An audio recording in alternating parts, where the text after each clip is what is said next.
Effort is hard to fake, and status is easy to buy. But neither one of them tells you the truth about what's real. This episode is about the two lies that keep people chasing: a man's words in a situationship and a man's things in a country club. Both promise proof, neither one delivers it. This isn't therapy. It's a reckoning. For the men who've been lied to about love, and the women who sold safety instead of truth. We say the things you're not supposed to say out loud. I'm Author. This is Cuff. Every week, we go deeper.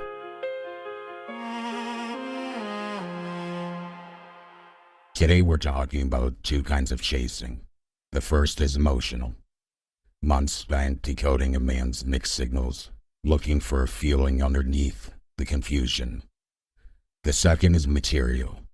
The club membership, the watch, the car, things bought to prove you've arrived. They don't look related, but they run on the same mechanism. In both cases, you're searching for proof in the wrong place. Feelings are easy to perform. Effort is not. Status is easy to buy. Peace is not. So today we're breaking down musing number 123, effort versus feelings, in musing number 124, the country club, and what happens when your identity fuses to what you own. Two musings, one truth underneath both of them. 20 minutes. Let's get into it. Musing 123, title is Effort is Much Harder to Fake. Link to it in the show notes, go read it. It's important, especially for the women. As I already tell my daughters, you'll never believe a man's words. Always, always, always focus on his effort. If you can do that without spinning a story or applying loads of what we call opium, which is a very powerful drug, don't talk yourself out of what his effort is telling you. It is going to be I would almost call it a single source of truth, quite honestly. In that sense, men are very easy. Their effort follows their heart. The other thing about it is men get women into these positions where there's always something in the distance, something waiting, whether it be he's moving up in his job and as soon as he gets to a certain level or certain position, things are going to change. Or he has to deal with this one thing and then things will change. Or maybe if they see how things go in a year, then he'll know more. Those are all attempts at confusion. Because confused people don't go anywhere. They stay stuck in place. It's almost like they're frozen in time. It's interesting because when you're confused, if you think about it, what it often leads to is inaction, because you don't want to make a right move because you don't know what the right move is. But that's the complete opposite of what's happening here. What you're focusing on is the wrong aspect of it. He's getting you to focus on, we wrote about this in the Architecture of Control, future faking. Laying out a future that keeps her focused on the future and not the now. That's a perfect state for an avoidant. They don't have to commit it. because they keep saying, well, as we talked about, we're going to get there in a year and a half, 2 years, which is complete nonsense. Again, this all comes back to effort. If he wanted to build a future with you, he would. That's true across men. When men want something, their effort follows. It's simple. Now, I understand it's easy to let the heart override things. Talk you into, well, maybe they deserve a bit of time. Maybe I'm not understanding the situation. And that might be true. But they can communicate clearly and still build a future with you, even while things are working out. Because let's be realistic, what happens if they don't work out? That's a very real possibility. So are you going to invest and put all your chips on a if come maybe? That's essentially what you're doing. And here's the really, really important part of this. Why aren't we talking about what you want? Well, what's good for you? Why do we put everything that we want and we deserve on the back burner so this person can figure it out? How is that fair? How is that fair to us, but not only them? If we're giving them a pass, we're doing them an injustice by not helping them find a direction. And honestly, we've become complicit in essentially stringing along the relationship, which obviously involves two people. But it's hard. It's hard to it's hard to come to that decision because you know that it's going to be painful. Clarity usually is at first. But as I've worked through numerous relationships and as I got older, the thing I'm starting to really realize, I would much rather have the pain of a month or two than the heartbreak and pain of a year or two. Recovering from a relationship that didn't work out after a month or two is significantly easier than something that you invested a year or two into.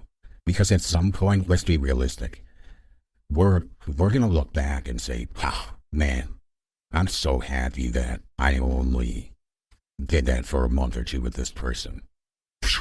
I dodged a bullet. Man, I was good to myself. Now, let's flip the frame. Let's talk about now we've invested a year, 18 months, 24 months.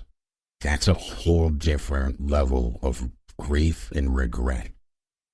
Because now, not only you're grieving the relationship, you're grieving that you weren't true to yourself. You didn't listen to yourself. You weren't honest with yourself. You wasted a year to 2 years on something that, let's be just so honest with ourselves.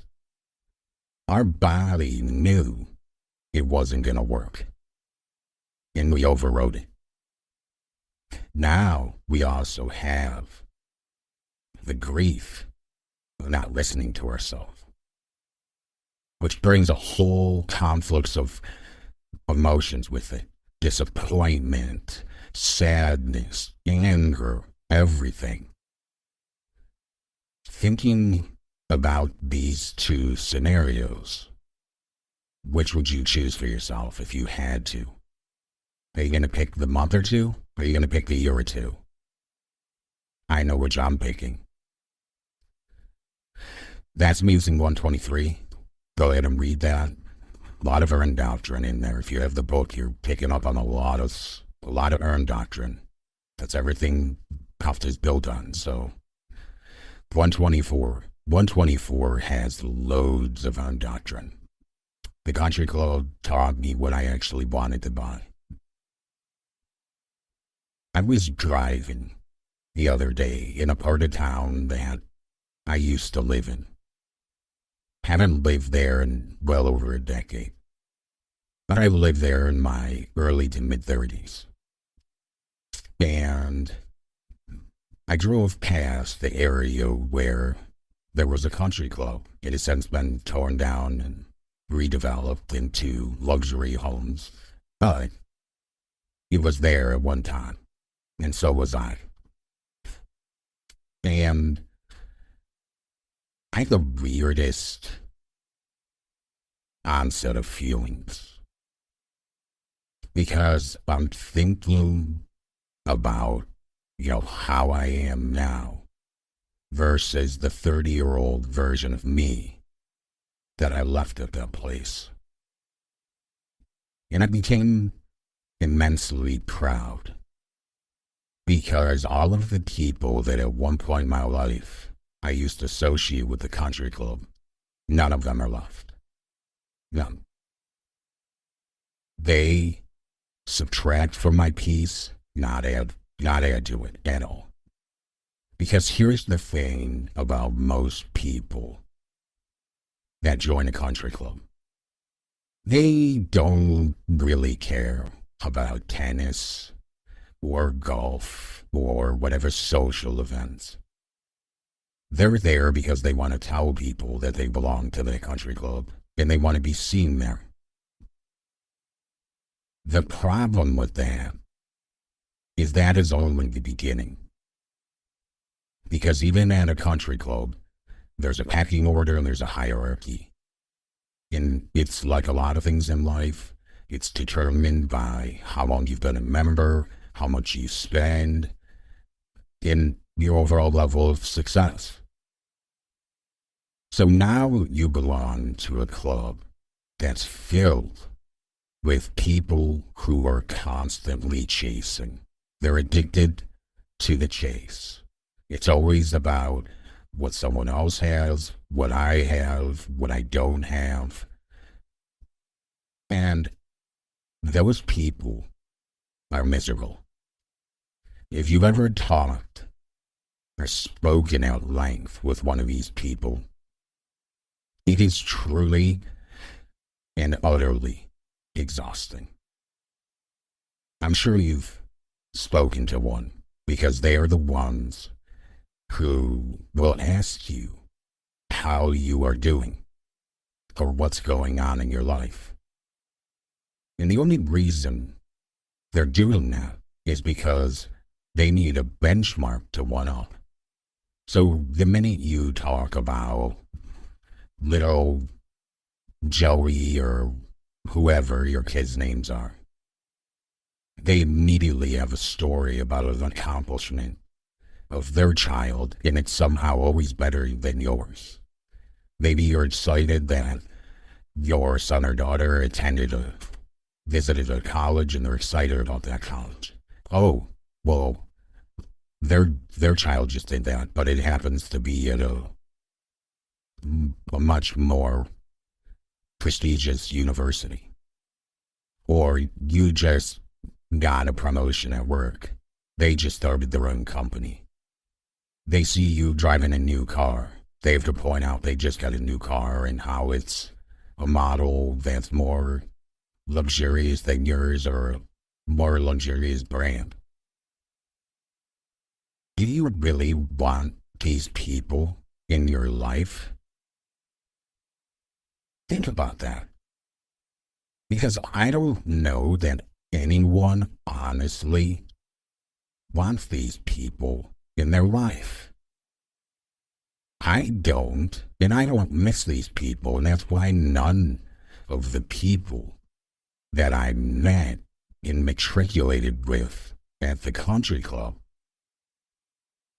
They're not in my life, and I don't want them in my life. I had a guy I grew close with over the past 5 to 7 years, traveled internationally with our kids and hung out a lot.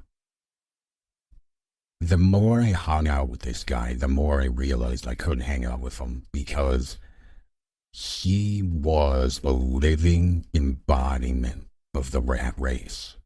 Always talking about his neighbors and what he's doing and how much he's making on this contract. And it's funny because he would be like, how's it going? I'll be like, oh, good, I'm just writing. And that's it. If he asks more questions, I might elaborate, but that's all I would say. I'm just happy writing. Wow, I've read some good books. You want to hear some good books? No, he wants to talk about how his neighbor just bought some fancy car. I don't have time for that anymore. And I don't know why I ever had time for it. Because here's the scary aspect of this life. These people, enough is never a destination that they reach. It just continues. It's in this perpetual cycle.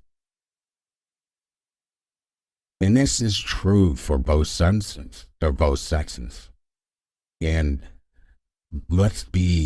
here has been my experience. The woman who wants a Birkin bag to be seen at this restaurant, guys, you are never going to be enough for her. And you are never going to give her enough. The same thing applies to men, and this is for the ladies. If he constantly needs to have a faster car, watch, whatever it is, join this country club and then upgrade to a quote-unquote even better country club, nothing will ever be enough for him, including you. People who fuse their identity to things, I call a black hole. Because things go in and it never fills them up. Never. Do we want these people in our life? I don't. I could kick myself that it took so long to see what I finally saw. And I was guilty of this. I wrote about this and learned about, I think, the example of the shoes. I was wearing a nice pair of designer loafers, and a guy asked me where I got them from, and I was very smug about it. But even then, in that moment, I felt gross. I remember it was during breakfast, and I was in Austin, and I walked over to a cafe around the corner, got a coffee, and was walking back. And he approached me in the cafe with his girlfriend or significant other. And I remember walking back to the hotel and feeling disgusted with myself. Absolutely disgusted. To the point where when I got back to the room, I wrote about it in my notebook. And that was part of the foundation of where Earn came from, was that feeling and seeing how I was allowing things to change who I was. My identity was becoming linked to things. And that's the trap, isn't it? You buy things, the things end up becoming you, and you lose parts of yourself to these things. That's scary.